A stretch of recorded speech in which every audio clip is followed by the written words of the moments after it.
Tanghali sa inyo. Magandang hapon na rin. Ayan, naggala na naman tayo. Yan o, mga strawberry po. Ayan, okay. Luwang o. Ayan. Mga lettuce. Ang dami yan dito mga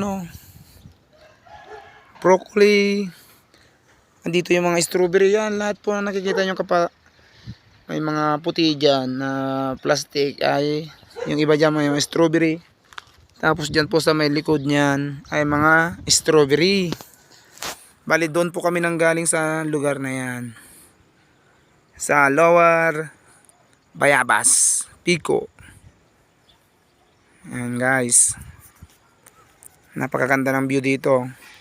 Akala mo dito sa Trinidad halos kabundukan, yun pala kapatagan pala dito sa gitna.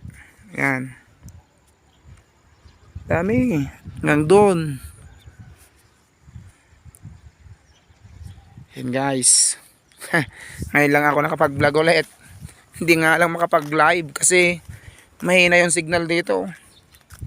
Hindi kagaya dun sa Baguio. Nakakapag-live. Pero dito, hanggang dyan nga. Okay guys. Ang lalaki ng mga bahay. Ang gaganda.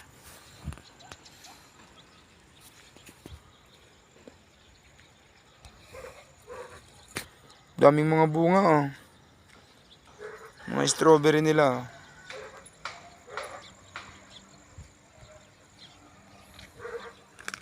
Yan guys luwang. Okay guys, salamat sa panonood sa aking video.